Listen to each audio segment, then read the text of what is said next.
Hello, Ray Phoenix here, welcome to Let's Play Spyro the Dragon, Part 13. So now we've cleared every level of the Beastmaker's world, well every level except for one more level, which happens to be the boss level. If every world in this game is a boss, we haven't taken on the Beastmaker's boss yet, so we're gonna do that right now. His name is Metalhead. He's named after exactly what he is. He is a defiant teenage punk that loves listening to heavy metal all the time. Like some defiant metalhead that thinks that our society is wrong and that he should do all he can to fight against it. So he probably teamed up with Nasty Nork. They're most likely like-minded, so he could spell certain doom on the Dragon Worlds. But of course, Spyro, being the defender of the Dragon Worlds, is not going to stand for this. He's going to go and take a stand against Metalhead. And Metalhead happens to be a robot as well, too, so his name perfectly fits what he is. Pretty much every boss in this game is named after what they are, so I guess it's fitting, so it's easy to remember. Hey, what was that guy named? Oh yeah, Metalhead. Yeah, that was Metalhead. Yeah, of course. How many ever Metalheads are there in this entire game? I wonder if heavy metal music is popular in the Dragon Worlds. I don't even know what kind of music. Imagine the music they'd listen to is Spyro music, which is the kind of music playing right now. Someone once asked, what genre of music would you call Spyro music? And one person said, well, Spyro music. It's Spyro, right? It's a genre it is. It's Spyro. It's its own new, unique genre created by Stuart Copeland, the guy who did the music to this game.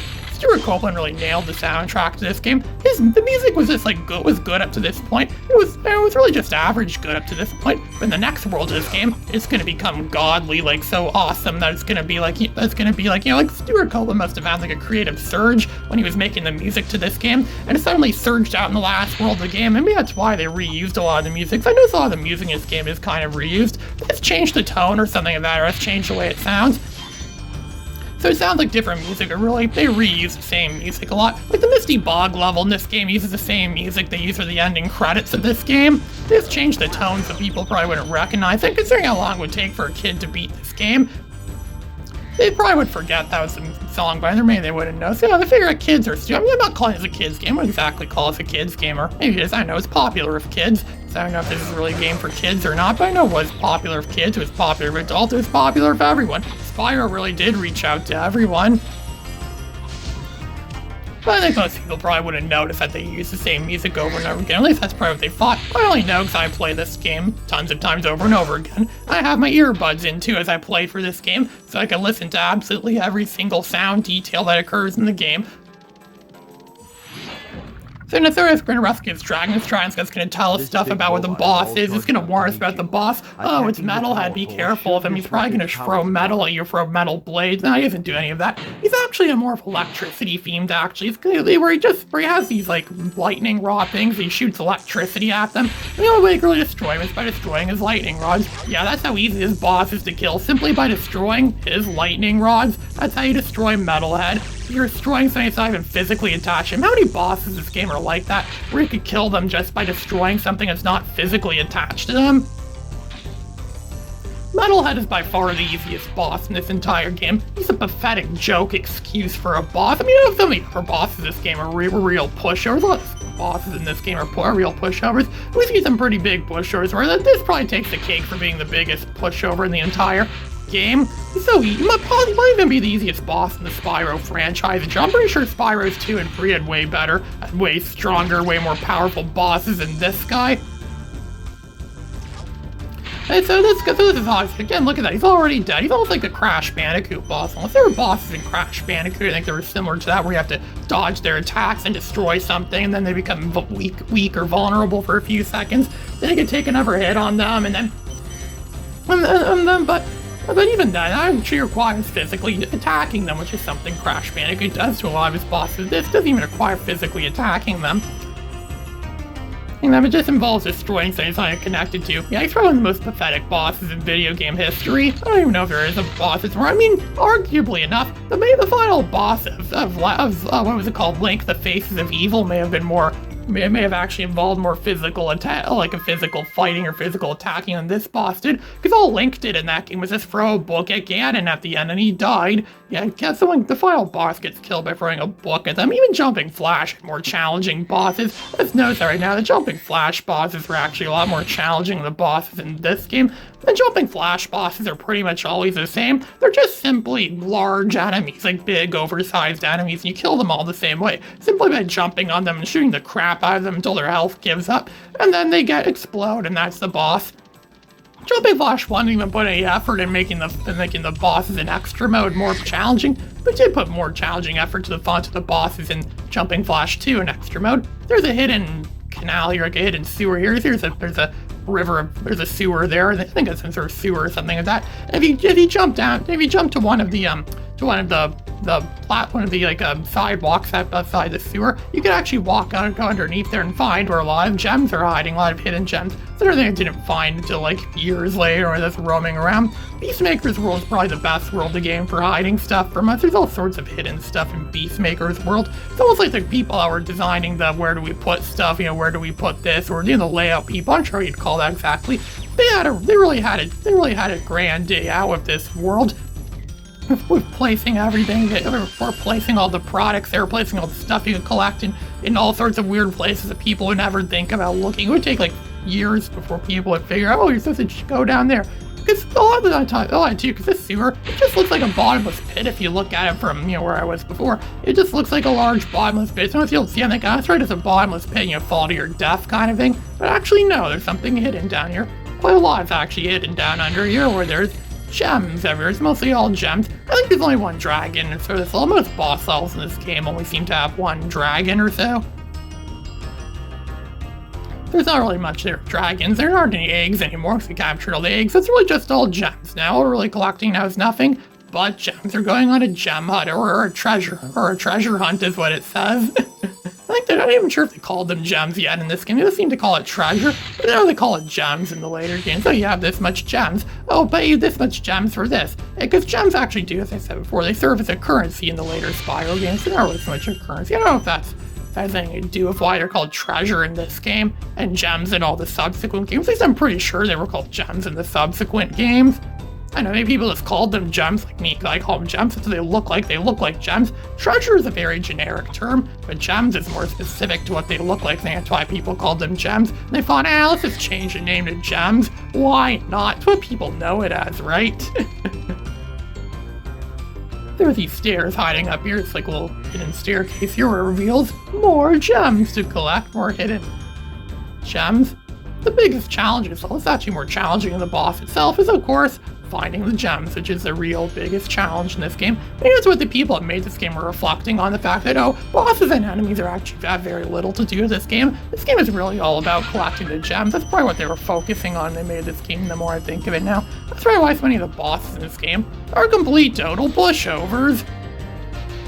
So of course the game is obviously playing with us. It gave us some 495 gems out of 500 gems this level. So it's going to make us run around trying to look for those 5 gems. After 3 hours of running around in circles, we're going to come across where the gem is. We're going to come across it. We're going to look over there and see, oh look, there's gems there. So if you looked over there, it's on the hidden platform. I was like right across us the whole time in our blind spot. This game seems like playing for blind, so I know Spyro 3 did that a few times too, but I don't think Spyro 2 did that. I remember Spyro 2 is the first Spyro game I ever played. I don't remember ever having issues in that game of finding gems. For the most part, I've been really good at finding gems in Spyro 2. Spyro 2 doesn't really get its challenge much from hiding gems or finding gems, mostly from the mini-games. The mini-games were really threw me off, or really picked me up and smashed me against the wall, leaving a huge major crack in the wall or something like that. And those are really caused by the mini-games, but there aren't really any mini-games in this game, so we now have this level 100% complete, so we can return home, but it won't be our home for much longer, because now we have the Beastmakers, a world in this game, 100% complete, so we can go to the next level, the next world of the game. I think it's called the Dreamweaver's world, I think is what it's called. It is the second last world in the game, so Stuart Copeland's musical genius really starts to spark out as an extreme surge, and we're going to come across some more challenging levels that really put our skills to the test. Put skills to the test are of this game, because this game actually isn't really that challenging the more I think of it. This probably is the easiest. I actually saw like a leaderboard or something there, or like one of those tier list kind of things about what the most difficult games are. This is probably the easiest Spyro game. This is probably the easiest Spyro game difficulty-wise. This game is actually quite easy difficulty-wise, actually, at least compared to the other Spyro games. This game isn't really all that challenging, really. It's really just finding stuff is where it gets its challenge from. Those Lego games, those games that Lego's been making since the mid-2000s, they could very well say the same thing. They mostly get their challenge from finding hidden goodies in levels, or going through levels and finding stuff that's hidden or stuff like that. That's where they get most of their challenge from. Not so much from, the actual game. Not so much from the actual, enemies or stuff like that themselves.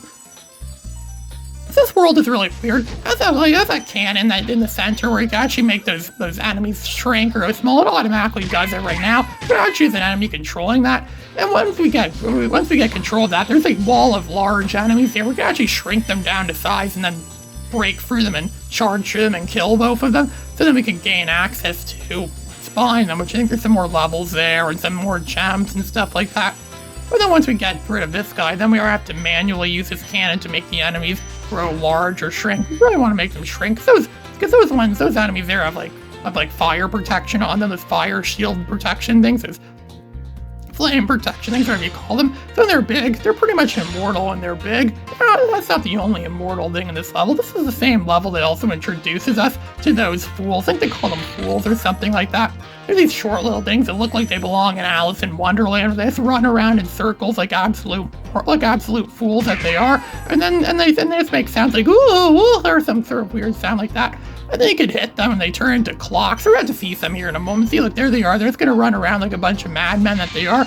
Obviously escaped some sort of insane asylum. I wonder if Nasty Nork broke into the insane asylum of the dragon world and freed all the fools from them, or all the crazy people from there, so he could use them for his invasion. Makes sense with those guys, because those guys seem to be immortals, and they never give us any gems at all, so they probably don't have gems in them, or don't contain any kinds of gems, so they can't just have been the gems that Nasty Nork used to turn into his army. There's the icy flight level. We're not going to do that yet. We're just going to get some more stuff. There's some dragons to rescue and gems to collect. This world actually doesn't really have as much actually in terms of gem collection. I think it makes up more for it with levels. But again, the levels in this world aren't even the hardest levels in the game. And this is the second last world of the game. Or maybe everything just seems easy now. I've beaten this game so many times. That's always starting to become a regular thing now for me. It used to be like a rare thing whenever I'd play for this game and actually try beating the game or playing a new game again and trying to get through it and beating it. But now it's starting to become a regular occurrence. It's starting to become something I've become more and more familiar with, is beating these Spyro games. And again, I was kind of familiar with these before. Now it's like engraved in muscle memory or engraved in my brain now that, oh, this is Spyro. You do this and this and this. And this and stuff. There's still some gems lying around here. We've got most of the gems now in this world, I think. Yeah, I just started playing this world and we already got most of the gems. I already went crazy and just jumped around. There's Jacques. The music in that level, the Jacques level, that's the boss for this world, is Jacques. The music that was used in that level is actually on a Stuart Copeland mix. It was like, what it's called, like a compilation disc, a compilation album of Stuart Copeland songs. That piece of music was actually used on it. There's some other stuff of Stuart Copeland's. Like, I have that song he did called Too Cool, Too Calypso. It was actually done by, he did it in the late 70s, I think, under the pseudonym of Clark Kent. Because apparently he didn't want people to associate that with the police or something, because back when he was still in the police, so he didn't want people to know who it was really him, so he called himself Clark Kent. That's a very imaginative name to call yourself if you don't want people to identify you as anything else. Clark Kent. It's spelled with a K. KK Clark Kent. I don't think there's ever any controversy over his name, at least not that I know of.